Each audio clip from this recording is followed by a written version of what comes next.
मुहर्रम पर योगी का ऑर्डर, गलती से भी हुई ये 5 गलती तो यूपी पुलिस लेगी एक्शन, जान लीजिए नियम कायदे। हाईवे पर चल रहा था पंडित जी वैष्णो ढाबा, मालिक निकले सनवर और आदिल, यूपी पुलिस ने बना दिया मुर्गा।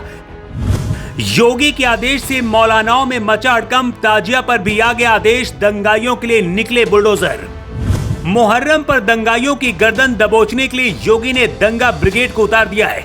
योगी के ब्रिगेड पत्थरबाजों के लिए सबसे कारगर है और असरदार भी है। मुहर्रम पर योगी ने ऐसा आदेश दिया है जिसके बाद से दंगाइयों के अंदर हड़कंप मचा है। 1000 से ज्यादा बुलडोजर तैयार खड़े हैं और सिर्फ आदेश का इंतजार है। मुहर्रम और कांवड़ यात्रा के दौरान अराजकता फैलाने वाले योगी का आदेश सुनते ही रोने लगे। यूपी में ताजिया कैसे निकलेगा और उस दौरान क्या करना जरूरी होगा, यह आदेश में हर जिले के डीएम और एसपी तक पहुंच गया है। इस आदेश में क्या है उससे पहले आपको बताते हैं कि हाईवे पर चल रहे पंडित जी वैष्णो ढाबा चलाने वाले सनवर और आदिल के साथ यूपी पुलिस ने क्या किया।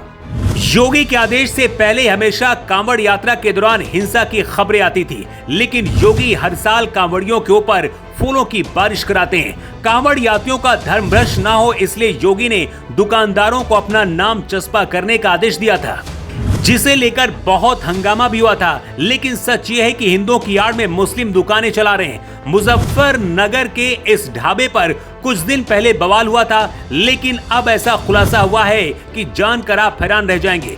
यूपी पुलिस ने पंडित जी वैष्णो ढाबा के मालिक सनवर, उसके बेटे आदिल, जुबैर और 2 अन्य लोगों के खिलाफ मुकदमा दर्ज किया है। अब देखिए, नाम पंडित जी वैष्णो ढाबा ताकि किसी भी सनातनी को लगे कि यहाँ पर शुद्ध खाना मिल रहा होगा।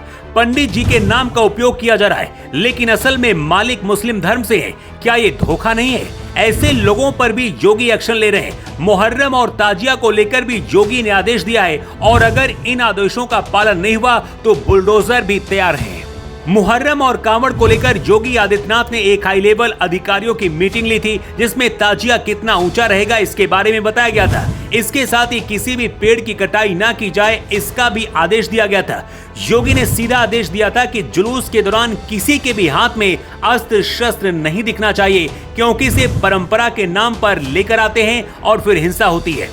अधिकारियों को योगी ने आदेश दिया है कि कोई भी नई परंपरा ना अपनाई जाए और अगर गलती से भी कोई दंगाई माहौल बिगाड़ने की कोशिश करे तो उसे पहले उठा लिया जाए। घटना को अंजाम देने से पहले उपद्रवियों पर एक्शन लिया जाए। किसी भी हालत में किसी को भी छोड़ा ना जाए। योगी ने इस दौरान कांवड़ को लेकर भी आदेश दिया। योगी ने कहा कि जिस रास्ते से कांवड़ निकलेगी वहां पर मांस और मीट की दुकानें नहीं लगाई जाएंगी। कांवड़ पर जाने वाले लोगों के पास भी किसी भी तरह के हथियार ना हो। सीएम योगी ने यह भी निर्देश दिए हैं कि यात्रा मार्ग पर म्यूजिक सिस्टम, ढोल, ताश और संगीत की ध्वनि और ऊंचाई निर्धारित मानकों के अनुरूप ही होनी चाहिए।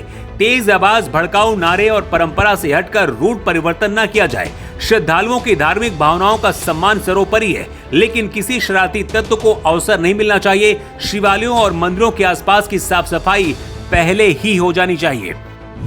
जुलाई का महीना यूपी पुलिस के लिए सबसे ज्यादा चुनौतीपूर्ण रहता है, क्योंकि इस महीने में मुहर्रम और कांवड़ दोनों ही होते हैं। योगी से पहले की सरकारों के दौरान हमेशा झड़पें होती थी और कई बार हिंसा भी होती थी, लेकिन योगी राज के दौरान अपराधियों का बुरा दौर चल रहा है। मुहर्रम पर पहले मनमानी होती थी, सड़कें जाम होती थी, लेकिन अब ऐसा नहीं होता। अगर ऐसा होगा तो योगी की कार्रवाई भी होगी। दावा किया जा रहा है कि यूपी पुलिस ने 1000 बुलडोजर तैयार करके रखे। अगर कट्टरपंथियों ने कोई गलती करी तो अंजाम बहुत बुरा होगा। वैसे कांवड़ और मुहर्रम पर योगी ने जो आदेश दिए हैं उसे लेकर आप क्या कहना चाहेंगे? अपनी राय जरूर दें।